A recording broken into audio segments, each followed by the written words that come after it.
After the Knights beat TCU, it is officially their early bye week. What do the Knights need to improve on, and what do we need to discuss before the Knights go on a couple tough games? Hello, everybody. Welcome back to Charge On. As always, I'm your host, Sean Green. Before we get started, as always, a quick word from our sponsor, BetOnline. BetOnline is the world's most trusted betting platform and your number one source for everything football. BetOnline has every stat, every matchup, and even live odds and spreads to bet on during the games. Think you know your stuff? Get in our $200,000 mega contest and pick 5 games against the spread every week for your chance at weekly prizes and a share of $200K. When the game's over, head on over to our online casino and get in on a game of blackjack or poker or unwind with our over 150 slot games. Head to the website today to get in on the action.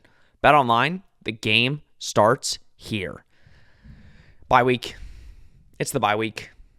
Bye weeks suck. They're no fun. But you know what would have sucked more? Is if UCF was 2-1. If that game didn't go the way it went, these 2 weeks would have been really rough. Nick Geddes joins me once again. Nick couldn't join me for the postgame social. We're going to talk some TCU here because I'm going to be honest, Nick. It was a long night. It was a long day. The game got over. We were doing our live watch along. Didn't get off that for a little bit. Then Tyler joined me on the postgame pod. I was up until about 4 or 5 in the morning. So it was a long night. So it's good that I can bring you on so we can get your thoughts on this game and kind of talk a little bit before we go into the next couple games for UCF. But how are you doing? And what a game. What a game. I think we can all say that. Yeah. I hate that we're on a bye week. It feels like we just got started. Yeah. We finally play a real opponent, and you're on the high of the way that game sort of unfolded and ended, obviously, and now you have to take a whole week off. I don't like it.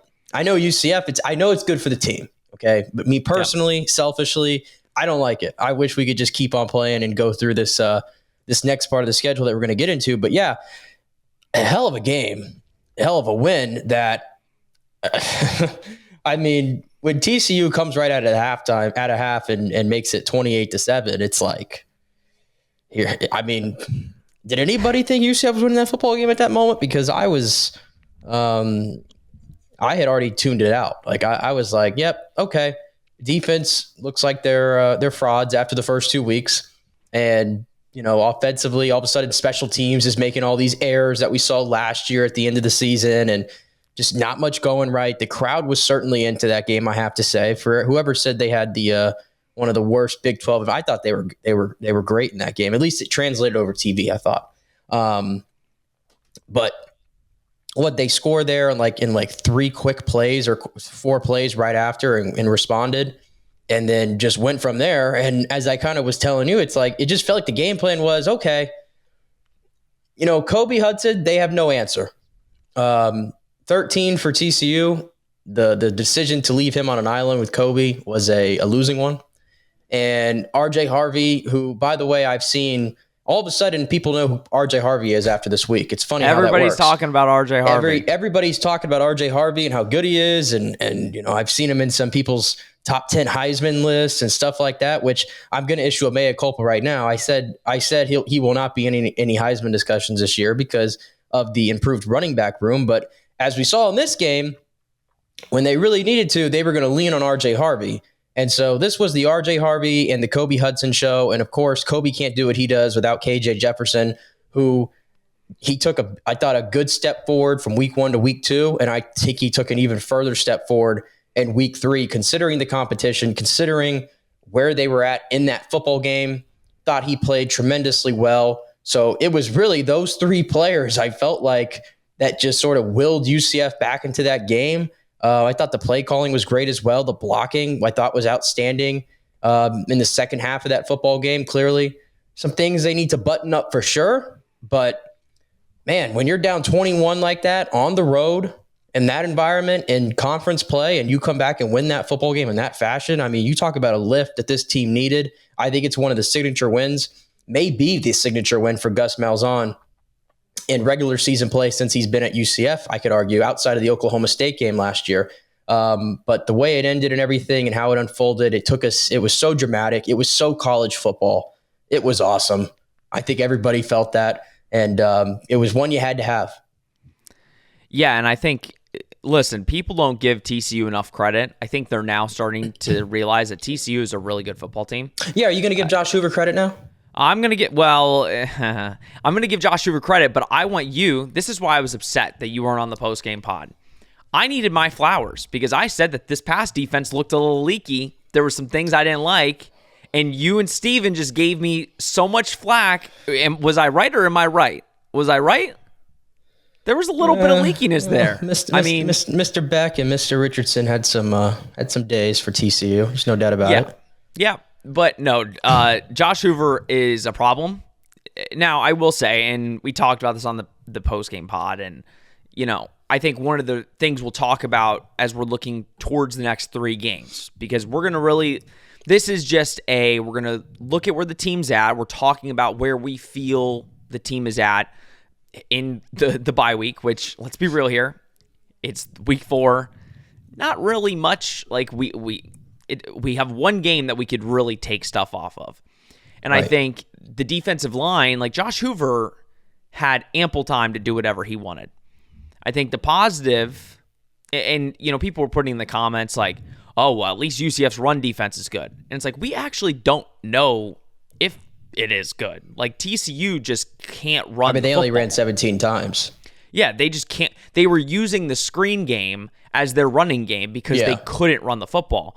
So it's like, there are some question marks. There's some definite question marks in the secondary and how UCF was playing and why it took so long to make certain adjustments. Because I think once the UCF defense made the adjustments of, hey, they're clearly just doing dink and dunk passes, UCF's defense looked really good in the second half. But it took a little too long to make those adjustments, which as we go and look forward into the games ahead where you're playing some quarterbacks that can sling the ball, you hope that the adjustments are getting made sooner rather than later.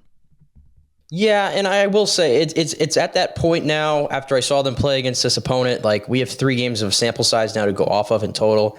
Like I've said a lot, I love like pressures and stuff like that.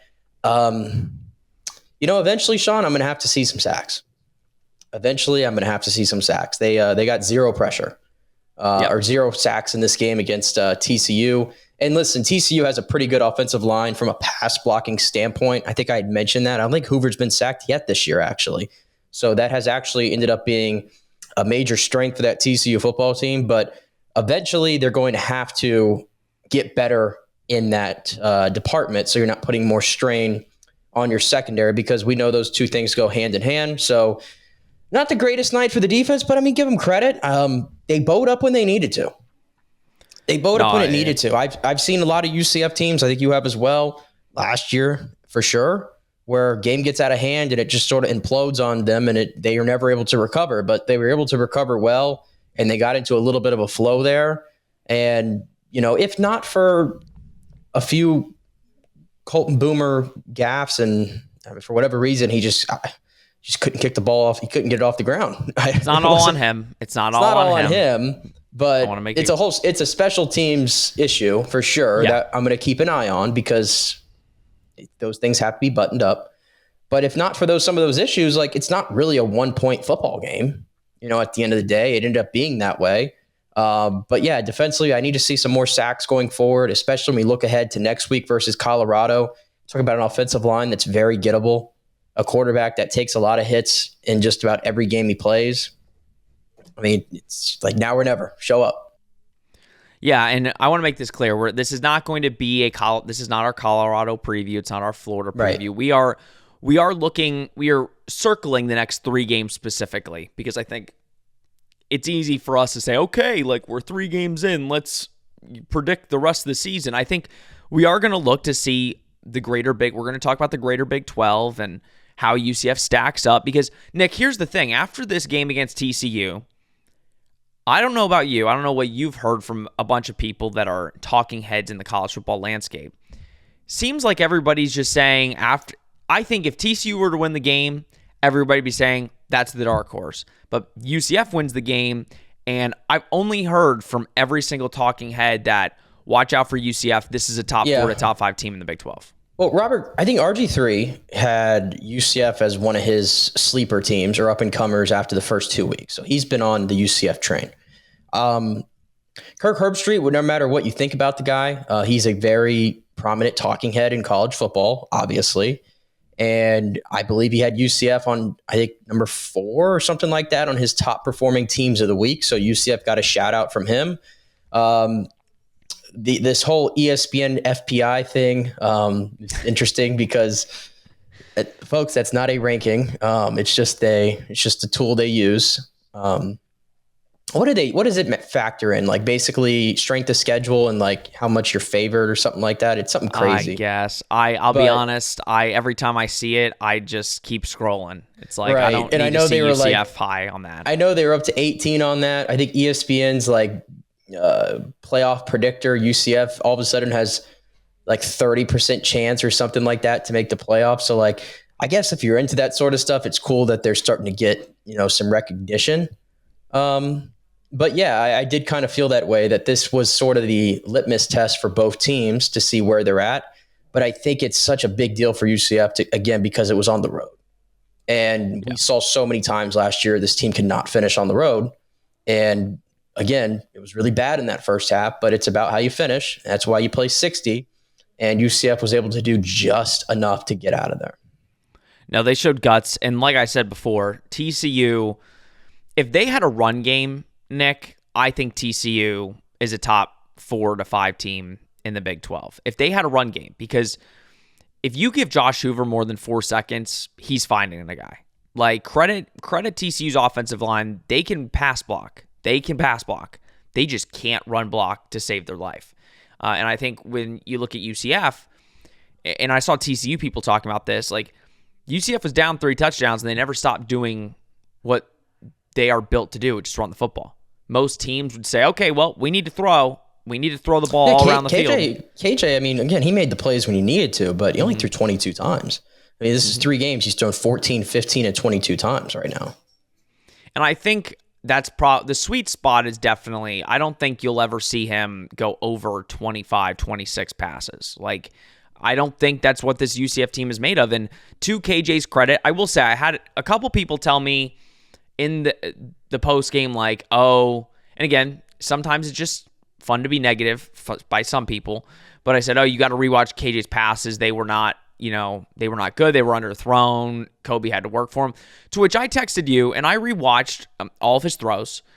I will say, I can understand where people are coming from, but at the same time, there was not many balls.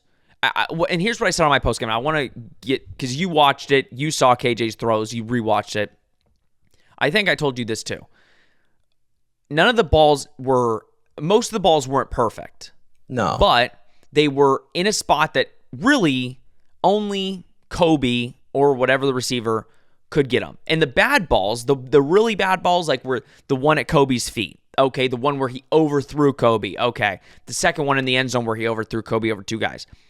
I'm going to be honest. You can look at that as a negative for KJ. I think if you rewatch the game in the context, most of the time, hey, he's not putting the ball in danger. Right. He's not putting it in harm's way. Right. Exactly. I mean, and if you look at his entire career, even at Arkansas, like he never really, like I think he had 8 interceptions last year maybe, and that was like his career high. And that's a number that over this course of a season, I can personally live with. And through 3 games right now, he only has 1 turnover, I believe, total. So he's done a good job in that department, making sure that his misses are not killing you. And listen, part of this is KJ Jefferson's a 6-year quarterback. If he was able to deliver the ball perfectly and it was a frozen rope and stuff like that, he'd be playing on Sundays right now. I mean, that's just the reality of the whole thing, right? Yeah. He's a flawed quarterback, but UCF's not asking him to go out there and put a Superman cape on and do that. To an extent, they're asking Seven to do that, and he can do that because there's probably 1 or 2 running backs better than him in the nation right now. Yeah, and again, that's all arguable. Like Ashton Jeanty he's elite. There's no question. Yeah, Ashton Jeanty, the I can forget his name, but from Iowa, I think leads the entire nation in rushing, and then RJ is right in that 3 spot. No, 100%. Well, I'm interested to see what the Iowa kid did against Iowa State. I'll or if you could look that up, because I think that, again, it doesn't really matter, but I think what RJ did against TCU, there's a reason he won all the awards this past weekend, because it was impressive. Yeah, I pulled it up. Caleb Johnson, he went off. He had 25 carries, 187, and 2 scores against Iowa State. Yeah, so listen. And he's also being relied on, just like RJ is, probably even more so because of the way Iowa is, offensively challenged at times. He also has to put on his cape. Yeah. So there's a clear-cut, group of running backs that are, it seems like, elite this year, and guess who's not one of them? Ollie Gordon. 41 yards last week. Okay, don't want to get into that. But you talked about KJ, and I think for all the flack we gave him in week 1, he put on a really impressive week 2 and week 3. And the way that it's trending, I was ultra impressed. And I think everybody that I've talked to has said the same thing. UCF loses that game last year. Yeah, UCF gets down by 3 touchdowns, and it's the JRP show trying to run out of something. Most likely there's an interception thrown. Most likely there's a fumble, and I don't want to poo-poo on JRP. We are not the podcast to poo-poo on JRP. And listen, it's not always perfect in the portal. You don't get a perfect portal quarterback. Just look at a lot of the teams that brought in a quarterback, right? It's hit or miss. It's a hit or miss. And I think so far with KJ, and it's just one game, we have to make it very clear, like it is against TCU. They are a good Big 12 team. That will be a top 8 Big 12 team when it all is all said and done. I think me and you can both agree on that. KJ was poised. It didn't look too big. The moment didn't look too big for him. He didn't get sacked once. I mean, that's the one thing I think is key. KJ last year got sacked 42 times, and in 3 games, he's gotten sacked 3 times. That is going to be huge for the offensive line. The offensive line played great, in my opinion. Yeah. I would shout out. I thought Adrian Medley played outstanding in that football game, especially in the second half. I think a lot of the other guys we've shouted out, like Amari and obviously Marcellus and stuff like that. But I thought Adrian Medley may have played his best game in a UCF uniform the other night. I would agree, and I think that when other Big 12 teams are seeing and saying we got beat up on the line of scrimmage, like UCF's offensive line is just really good. Okay, I think the problem may have been solved because last year was just ridiculous. This year, I think UCF has figured it out, and you're going to go into a lot of games with the better offensive line. Defensive line's another story. We'll see. You should have the guys. You have 2 big, huge defensive tackles. And I think they're playing. Like, I don't think they're playing bad. Like, I think Ricky and Lee are doing their job, but it's never going to be flashy. I actually think Nigel Leak has flashed a good amount. I think there's more that you can probably explore. I think it's Malachi that you're sort of looking for more from at this moment when you look at the guys who are supposed to get after the passer. I know. Well, I remember Malachi had the one good play. I can remember the play vividly. It was, I think, early in the game, though, so it's not like he flashed later on. Nigel Leak, you look at it, Malachi had 1 quarterback hit and 1 tackle, and then Nigel Leak had 1 tackle, and that's it, and 1 pass, or no, not even pass breakup. So, listen, we're not getting into a whole. This is about what needs to be better. The edges need to be better. Week 2, they were. Week 3, I think it left a lot to be desired. The offensive line for TCU did a really good job of really setting the edges and leaving the middle open and making sure that Hoover had a good 5 seconds every time to throw the ball. And as long as Ricky and Lee are stopping the run, that's all you can really ask for. But at the same time, if you give Shedeur Sanders, if you get Rocco Becht 5 seconds to throw the football, they're going to carve you up. Pick you apart, yeah. So, especially with the receivers that those 2 teams can put at you. Oh, exactly. And even BYU. I'm watching BYU. They've got a better offense than Arizona State. Yeah, Arizona. I will say, Arizona State, everybody's talking about Scatterbo like he's really good. I think he really struggled last week when he finally faced against Texas State. So I think they put a lot on film that you can kind of work around and say, okay, if you stop the run, you can do pretty good. They look like they're a little bit more further along than maybe we thought under Kenny Dillingham. Yeah. I mean, me and you were both wrong. I think I said I thought Arizona State would be the worst team. You said BYU would be the worst team. Look at us. They're both 3-0. BYU's 3-0. And we said it before. We said before the season, we said, you have no idea what's going to happen in the Big 12. The teams that we thought were going to be good. Who had Kansas and West Virginia at 1-2 at this point? West Virginia was a disappointing. Losing to Pitt, like Cincinnati, I can see. Okay. But losing to Pitt, you just can't. Yeah, even Kansas, I mean. Yeah, Kansas is a whole other story. They're rough. But before we get into the greater Big 12, let's talk quickly positive negatives. We kind of already talked about it in our greater discussion. Quickly, I think the positives are clear cut, and we don't need to go like in order. We'll just go. I think for me, positives have been KJ, RJ, offensive line on offense. You can add Kobe in there. I'm sure you can take Kobe. And then positives on the defense. That's kind of a hard one because there was not many. I guess Deshaun Pace. Deshaun Pace is... he continues to be steady. Yeah, that's clear cut. He made huge plays at the end of the game there. He's made huge plays all 3 weeks. For UCF to be successful, he's going to need to come up big. Kind of talk about your positives on both sides of the ball, what you've seen these first 3 games. I mean, yeah, obviously it's the run game. I mean, I just don't see anybody on the schedule really that's going to, I mean, other than Utah, and that's a long ways away. I don't see anybody else left on the schedule that I think is truly going to stop or limit this UCF ground game. I really don't. And even by their standards, like, it's so crazy to say. They had 289 yards in that game. And I was going to say, by their standards, not even their best. No. Because I've seen them perform way better. But even with that being said, RJ still gives you 180 yards like it's nothing. And we know that they have the ability to trot out 4, high caliber running backs at any moment. So they're definitely the big positive. We've already talked about KJ and the offensive line. Defensively, it really is a little, if you're looking specifically at this game, it's hard to pinpoint a specific player or a specific group rather, that I can say, okay, they did their job. Because I just felt like it was a collective effort, and at some point getting stops for you when you really needed them.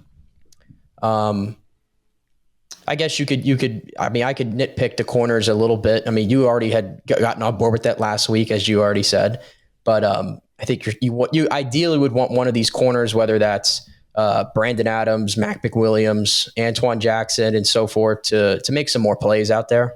I think is probably what I'd like to see.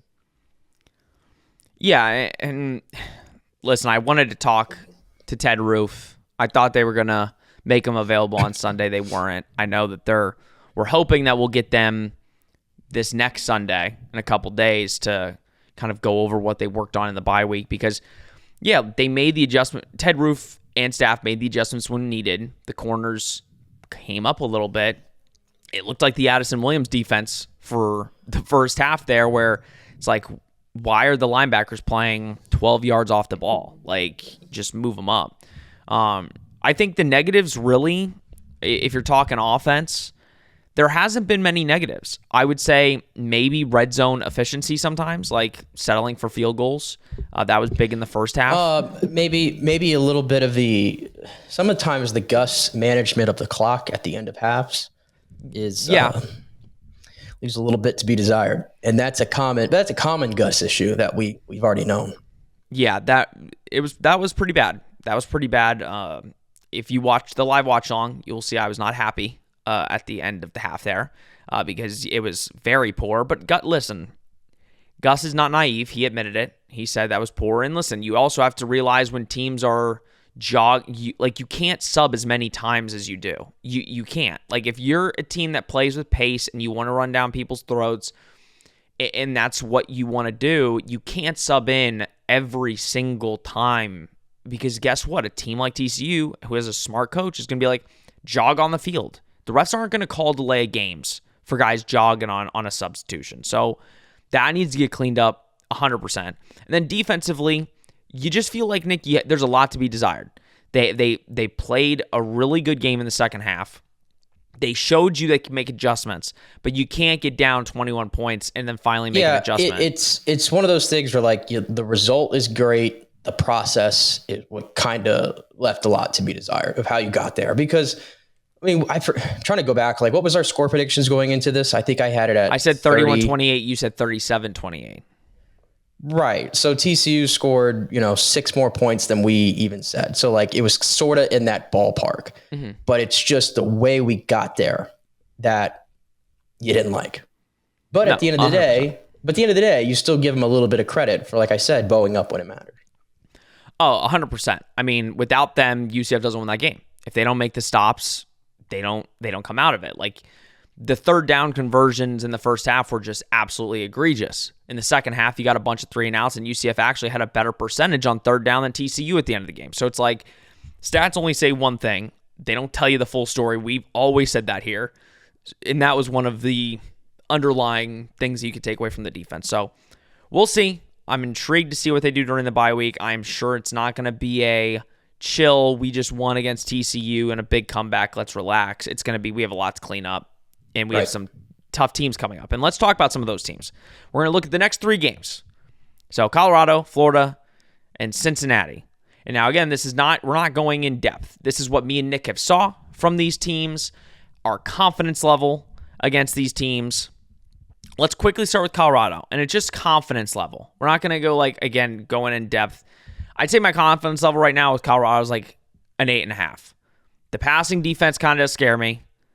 Like, once we don't have score predictions until we get to that week. But right now, I just looked at the run defense. And I have the run defense for every single one of these teams. And let's be real, UCF fans, because of our run game, you have to look at how these teams defend the run, because usually it's a good indication of how good of a chance UCF has. And Colorado right now is 82nd in the country, which, for those of you that don't know, is not very good. So just on that, I'll say 8.5 right now. But knowing our pass defense has to be a lot better. What is your confidence level right now for Colorado next weekend? Probably somewhere around an 8. I don't particularly think very much about this Colorado football team. I know they played extremely well against Colorado State, but I think Colorado State stinks. Yeah, they're not good. This team didn't even go over 500 last year, even though they had the great game that they played against Colorado last year. They are not that team this year. And Colorado looked like a legit team, I guess, to put it bluntly, against Colorado State in that football game. But it's still a team that the offensive line is just not where it needs to be. But it's always going to come down to Colorado can probably at any point break a game open because of Shedeur Sanders. For all the talk that goes around that young man, I'm not going to ignore the fact that he is one of the best quarterbacks in all of college football. That makes Colorado a threat at any given moment. And Travis Hunter is maybe the best overall player in all of college football. And he can take over a game. So I do have to worry about that, but I still think there's so many holes in that Colorado team. It is at home that I do have a generally high confidence level in UCF's ability to go out there and take care of business. And also, I mean, they handled Colorado State, but they also only put up 28 points on Colorado State. So for this high-powered offense, and I get they played Nebraska, right? They only put up 10 against Nebraska. You only put up 28 against Colorado State, which, again, it's still 28 points. I think it's the same amount against North Dakota State too, right? Yep. So it's like when you're looking at it, the offense doesn't seem like it's as lethal as maybe it was a year ago. I'll give their defense a little bit of credit. They played well in the second half against Nebraska, and obviously they played extremely well against Colorado State. We'll see if that carries over. Yep, we'll see. Florida, at Florida. Listen, we have no idea. I'm going to be honest. Oh, I have an idea. Let me phrase what I'm about to say.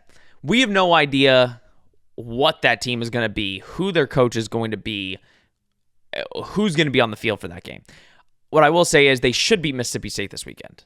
If they don't beat Mississippi State tomorrow, Billy Napier will not be the coach by the time he gets to UCF. I'm not convinced of that.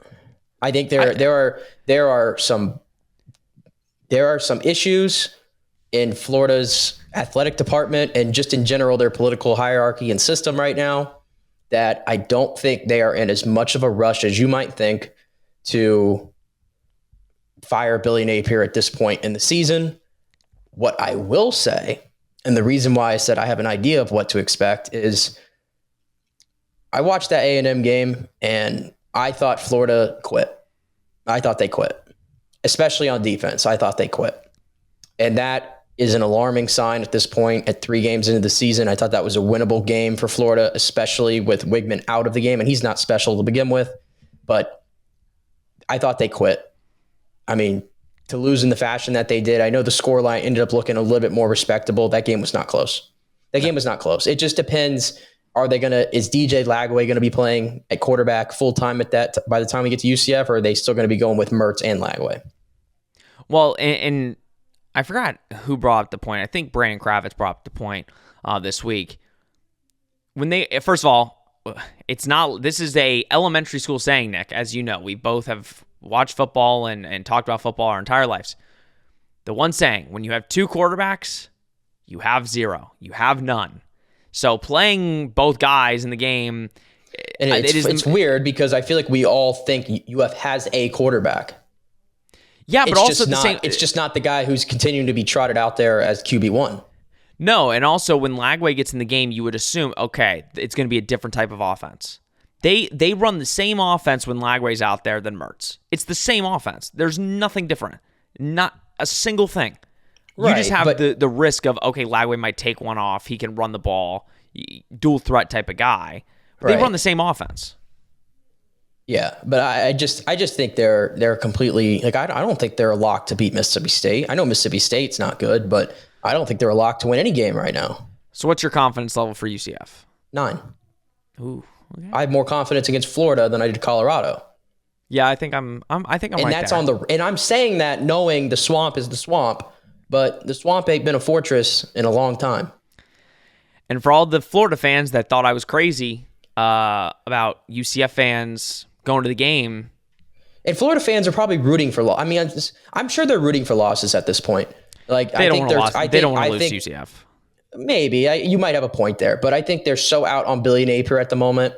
Like, I don't think Florida fans, like, programs like that, I don't really think they give a damn if they go what's the difference between going 2-10 and 6-6 and getting to a whatever bowl game. I really don't think they care. Yeah. That's not the expectation. I could see that. I think we're both at a 9. Maybe the UCF game is one that they would want to have. Yeah, I'm sure they'll wake up for that. And that's the thing. I think if the players give up against Texas A&M, they'll get up for a UCF game. Now, the question is, are they talented enough, and are they going to get up enough to play a UCF and get hit by, like, have to tackle RJ Harvey for 60 minutes? That's going to be the question. Florida will not be able to stop. They are 101st in the nation in run defense. They're not, let's not get it twisted here. They're not stopping UCF's run game. And I think we'll see. UCF has to keep proving themselves. They beat TCU by 1 point on the road. We have no idea if this team is going to continue to stay on a track where you're like, wow, this seems positive. But you do feel, Nick, in these next 3 games that they could go 6-0. And I had that predicted, but you do feel they have every opportunity with the way that this team is constructed. It's right in front of them. It's right in front of them. It is.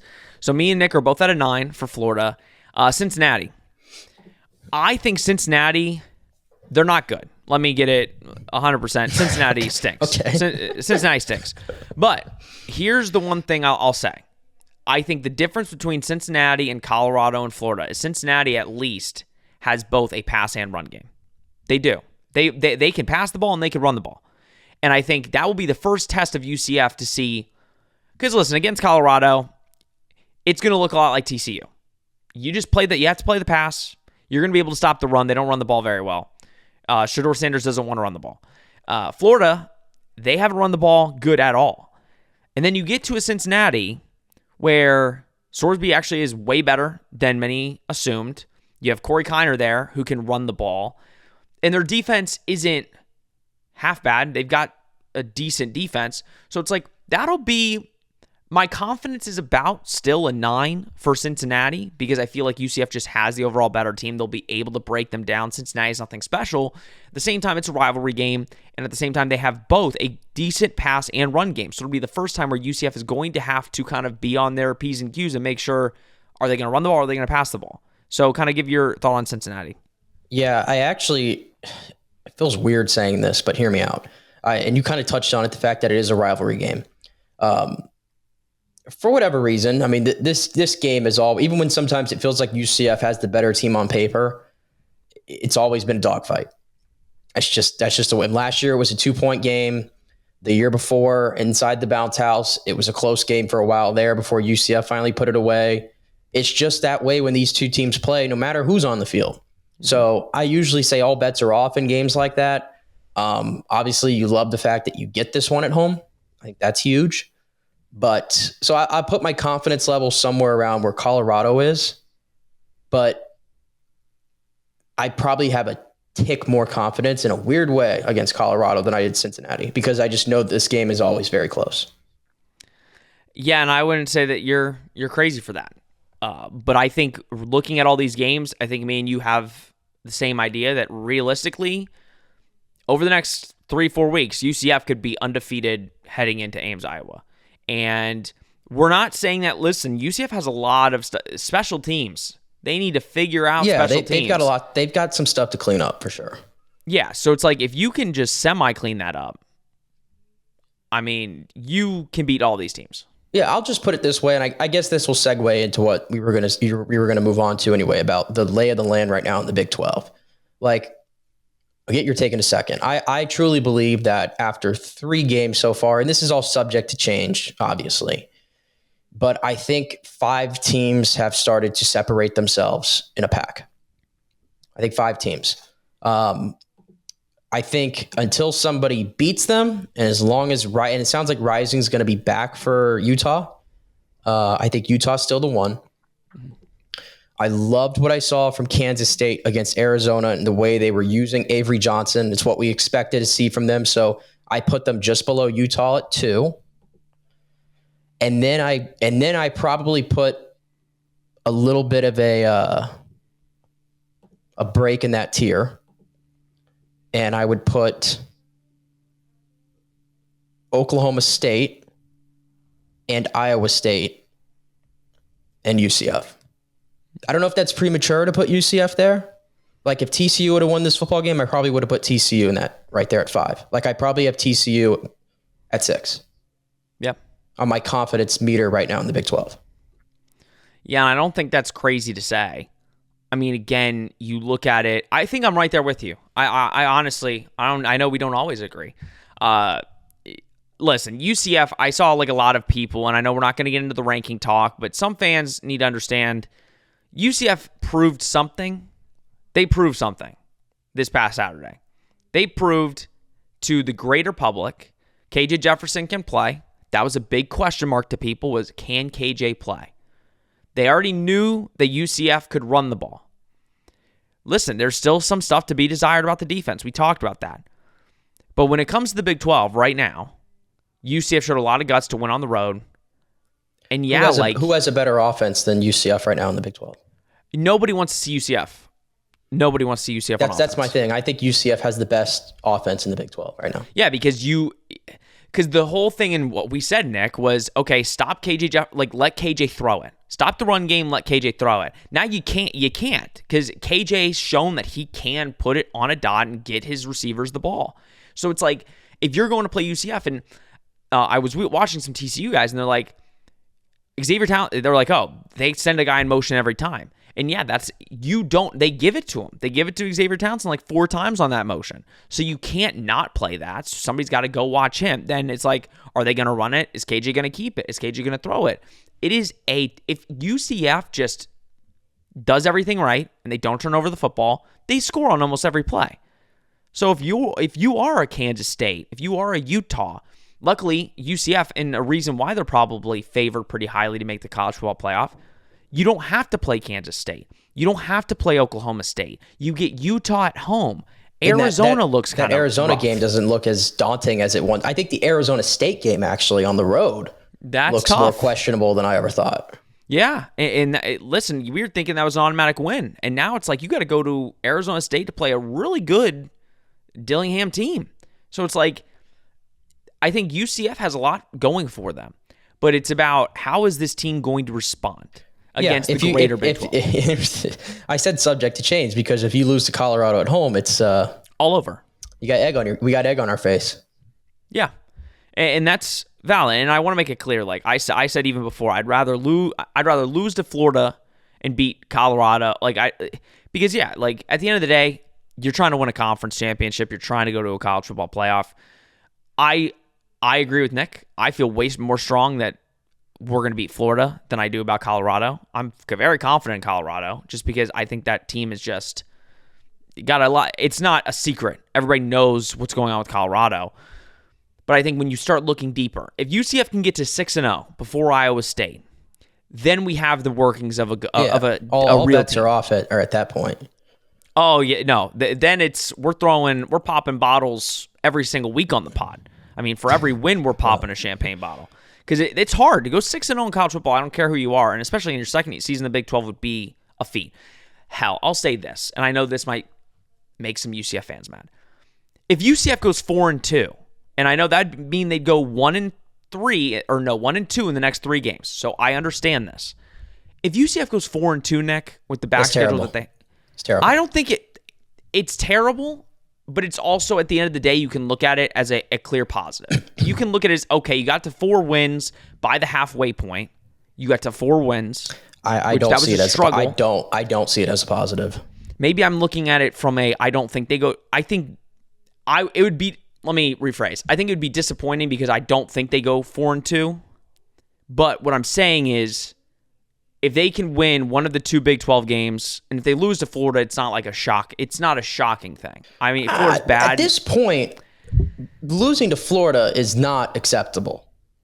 At this point, yes. And we're on the same page. I'm just saying, I'm looking at it from we're trying to get to 8 wins. That should be your goal, is to get to 8 wins. Anything better is great. Well, right? Is that a fan's goal? It's not the team's goal. No, the team. No. I'm saying I think there's a lot of fans who have their eyes set on something more than 8 at the moment. Oh, 100. I mean, again, if you go 6-0, like I predicted, I just want fans. I predicted 6-0. I was the only one on this pod to predict to go 6-0. Just saying. So I'm not sitting here saying I want 4-2. I'm saying for fans to. We said before the season, for fans to get to the end of the season and feel comfortable at where the program's going, you need to get to about 8 wins. You need to get to about 8 wins to be comfortable with where the program is going. If UCF got 6-7 wins, fans are up in arms for the next 9 months. So what I'm saying is if you're 4-2 halfway through, you're on pace for that mark to feel comfortable about the program moving forward. But at the same time, you have a very favorable next 3 games. You match up really well against the next 3 teams you play. It's up to you to execute. If you go in and you put egg on your face and Colorado puts up 50 on you and you stink, then okay, that's on you. Maybe you're not the team we thought you were. And listen, there were some things that can show. Like, you are crazy if you don't think Colorado's going to watch the first half of that game and see what UCF does bad on defense. Colorado's going to have a good game plan. It's up to UCF to bounce back. So the likelihood they go 6-0, Nick, I'd say it's 50-50 right now. It's fairly high. But it's tough to win in college football, as you know. All right. Any final thoughts? I know I hate the bye week in week 3. We know nothing. We know that UCF won a big game, but some big-time games. Our next 3 weeks, Nick, I don't know if you understand. I think you do, but our next 3 weeks are going to be absolutely crazy. We got Colorado. It's going to be fun. This is what we waited for, was to get to these next 2 games and go from there. So everybody enjoy your bye weeks. Take in the action from the other teams. But we'll see you on the other side of this. Yeah, you'll see me tomorrow. We will be doing our Charge On bye week stream. I don't know how that's going to go. I figured just an extra piece of content for all our UCF fans. So tune in tomorrow at 8 p.m. on the Charge On channel. We'll be going over all the Big 12 scores. Maybe Nick will join me. Maybe he won't. Who knows? He's a free spirit. He does what he wants.